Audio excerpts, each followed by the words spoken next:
Hello guys, welcome back to my YouTube channel Kavya education में आप सभी का स्वागत है। तो हम लोग कर रहे थे डीएलएड हिंदी का अति लघु उत्तरीय प्रश्न कर रहे थे जो प्रीवियस पेपर में आया हुआ है 2018। हम लोग पहले 2022 का और 2024 25 का कर लिए हैं। अब हम लोग 2018 का कर रहे हैं। तो समुद्र शब्द के 4 पर्यायवाची के शब्द लिखिए। तो पहला सागर हो गया, रत्नाकर हो गया, जलधि हो गया, आरोती हो गया। एकादंत और नील कमल में प्रयुक्त समास के नाम बताइए। 2018 में पूछा गया। एकादंत में प्रयुक्त द्विगु समास है और नील कमल में कर्मधारय समास है। खाने के दांत और दिखाने के और कहावत का स्पष्ट करते हुए वाक्य प्रयोग कीजिए। कहावत का अर्थ कहानी एवं करनी में अंतर होना होता है। तो वाक्य प्रयोग हम लोग करेंगे पाकिस्तान के खाने के दांत और दिखाने के दांत और है। तो हम लोग अब अगले अपने उस पर चलेंगे। अब 2018 में आया है पहला प्रश्न देखेंगे कि ककार पाथर जौहरी के मस्जिद लाई बनाए। ता चढ़ी मुल्ला बाग दे क्या बहरा हुआ खुदाए। इस पंक्ति के रचयिता कौन है? तो दोहे के पंक्ति के रचयिता है कबीर दास जी। 2018 में आया है। हरिऔध जी का पूरा नाम अवध्या सिंह उपाध्याय हरिऔध है। 2017 में आया है। और हम लोग अपने दूसरे आंसर पे चलेंगे। उन्नति और कृपण शब्दों का विपरीतार्थक शब्द लिखिए। 2017 में आया है। उन्नति का हो जाएगा अवनति और कृपण का दाता खर्चीला। सावन तथा किसान का तत्सम रूप लिखिए। सावन का हो जाएगा तत्सम श्रावण और किसान का हो जाएगा कृषक। 2017 में आया है सब। आंसू काव्य के रचयिता कौन है? तो आंसू शब्द के रचयिता जयशंकर प्रसाद जी हैं। आकाश से तारे तोड़ लेना मुहावरे का अर्थ बताते हुए आप अपने वाक्य प्रयोग कीजिए। असंभव कार्य करना, इसका अर्थ हो जाएगा असंभव कार्य करना। वाक्य प्रयोग हो जाएगा भारतीय क्रिकेट की टीम के लिए पाकिस्तान मैच में जीतना आकाश के तारे तोड़ लेना जैसा है। 2017 में एक क्वेश्चन आया था डीएलएड में, यूपी डीएलएड 2017 में आया था। हिंदी का हम लोग कर रहे हैं। हिंदी जगत में महाप्राण कवि के रूप में कौन सा कवि जाना जाता है? तो सूर्यकांत त्रिपाठी निराला जी जाने जाते हैं। दूसरा प्रश्न पे आते हैं हम लोग। ता था दा धा का उच्चारण स्थान लिखिए। तो ये 2016 में पूछा गया है। इसका ता था धा का हो जाएगा दंत। आग का और हाथी का तत्सम रूप लिखिए। तो आग का होगा है अग्नि और हाथी का हो जाएगा गज, क्योंकि हम लोग संस्कृत में इसका तत्सम देखते हैं। उपकार के बदले किए जाने वाले उपकार को क्या कहते हैं? प्रति उपकार। बारहा बाट होना लोकों की का अर्थ बताते हुए इस वाक्य में प्रयोग कीजिए। तो 12 बाट होना हो जाएगा बंटवारा होना। इसका वाक्य प्रयोग करेंगे। रमेश अपने भाइयों से 12 बाट हो गया। किसान का स्वरूप अनिश्चित होता है, अनौपचारिक होता है। 2016 में आया है दोस्तों। योग रूढ़ शब्द किसे कहते हैं? जब दो शब्दों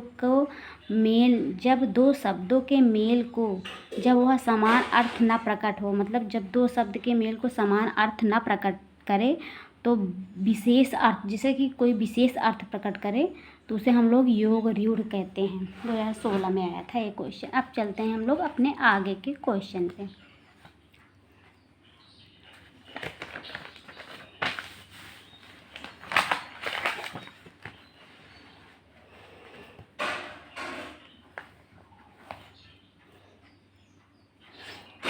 कबीर दास किस विचारधारा के कवि हैं? कबीर दास जी हिंदी भक्ति काव्य धारा के ज्ञानश्रायी शाखा के प्रधान कवि थे। दूसरे क्वेश्चन पे कबीर दास जी का जन्म कब और कहाँ हुआ था? तो कबीर जी का जन्म 1455 में वाराणसी में हुआ था। कहाँ हुआ था कबीरदास जी का जन्म? 1455 में वाराणसी में हुआ था। कबीरदास का पालन पोषण किसने किया था? कबीर जी जन्म से ही ब्राह्मण थे और उनका लालन पालन नीमा और नीरू नामक जुलाहा द्वारा किसके द्वारा किया? किसके द्वारा किया गया था उनका लालन पालन? नीमा और नीरू नामक जुलाहा द्वारा किया गया था। कबीरदास जी के गुरु का क्या नाम? कबीरदास जी के गुरु का नाम महात्मा रामानंद जी था। क्या था? कबीरदास जी के गुरु महात्मा रामानंद जी थे। कबीरदास जी की पत्नी का क्या नाम था? कबीर जी की पत्नी का नाम लोई कमाली पत्नी का नाम पत्नी का नाम लोहित था तथा कमाल और कमाली दो उनके पुत्र थे, दो संतानें थी उनकी। कबीरदास जी के काव्य कृतियों का वर्णन कीजिए। कबीरदास जी का काव्य संग्रह बीजक है जिसके 3 भाग और साखी शब्द रामायणी है। सूरदास जी के काव्य कृतियों के नाम लिखिए। सूरदास जी के 3 सूर सागर हो गया, एक सूर हो गया, सूर सारावली हो गया, साहित्य लहरी हो गया, प्रमुख कृतियाँ हैं। तुलसीदास जी के माता पिता का क्या नाम था? तुलसीदास जी के माता पिता का नाम हुलसी था और पिता का नाम आत्मराम था। तुलसीदास जी के गुरु का क्या नाम था? स्वामी नरसिंह दास जी। तुलसीदास जी के गुरु का क्या नाम था? स्वामी नरसिंह दास जी तुलसीदास जी के गुरु थे। तुलसीदास जी की पत्नी का क्या नाम था? तुलसीदास जी का पत्नी का नाम रत्नावली था। क्या था? रत्नावली था। तुलसीदास जी द्वारा रचित महाकाव्य का नाम बताइए। तुलसीदास जी ने अयोध्या में रहकर लगभग 2.5 वर्ष रामचरितमानस महाकाव्य की रचना की थी। कितने वर्ष रहकर? लगभग 2.5 वर्ष में रामचरितमानस महाकाव्य की रचना की थी तुलसीदास जी ने।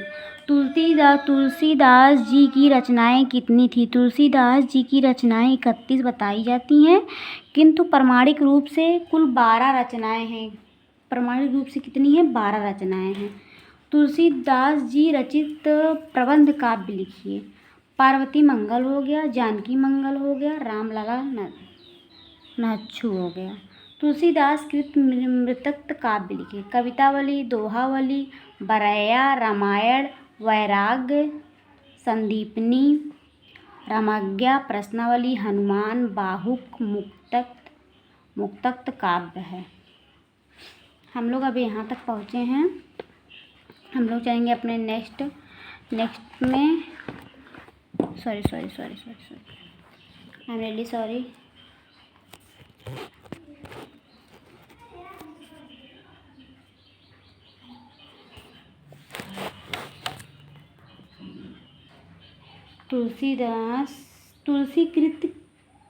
तुलसीकृत गीत के काव्य बताइए।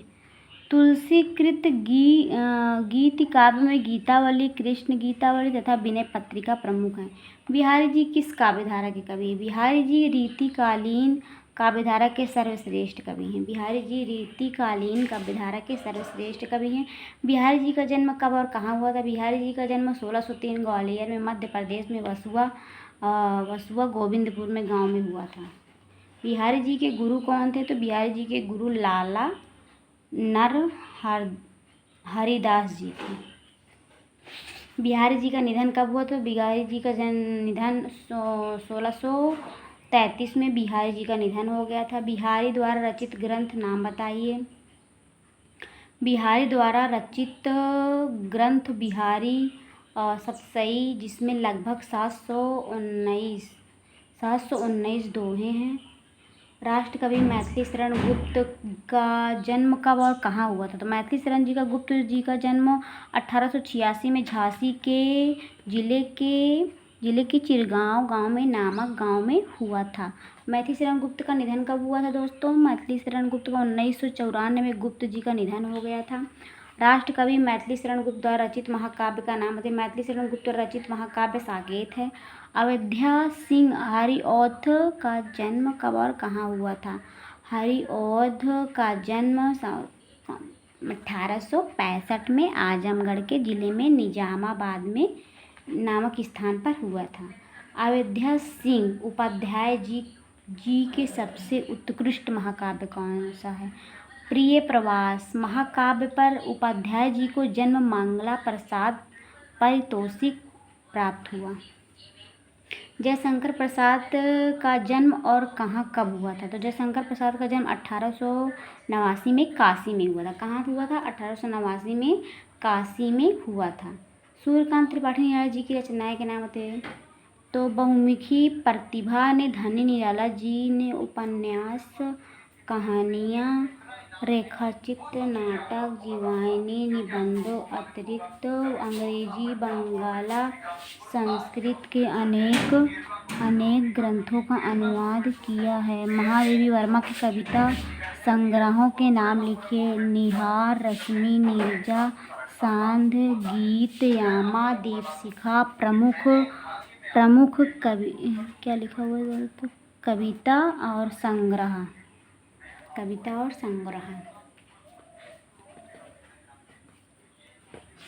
हम लोग अपने दूसरे पार्ट पे चलेंगे दोस्तों। तो चलिए हम आ गए यहाँ पर। रामधारी सिंह दिनकर जी का जन्म और कब और कहाँ हुआ था? दिनकर जी का जन्म हुआ था सन 1908 में बिहार के मुंगेर जिले के सिमरिया घाट नामक गांव में हुआ था। तो दोस्तों आज हम लोग यहीं तक करेंगे। इसके पार्ट 2 में देखेंगे यहाँ से। तो अगर मेरी वीडियो अगर कहीं अच्छी लगी हो तो लाइक करना, शेयर करना, सब्सक्राइब करना, और मतलब कहीं मिस्टेक हुआ हो तो प्लीज़ कमेंट में ज़रूर बताना। कल हम लोग यहाँ से स्टार्ट करेंगे गुरु गोविंद जी के नाथ टैगोर जी का जन्म। इसे धीरे धीरे करके हम लोग एग्ज़ाम तक पूरा अपना कवर कर लेंगे। तो थैंक यू सो मच और बने रहिए ज़रूर हमारे चैनल से ऐसे ही। बाय बाय दोस्तों।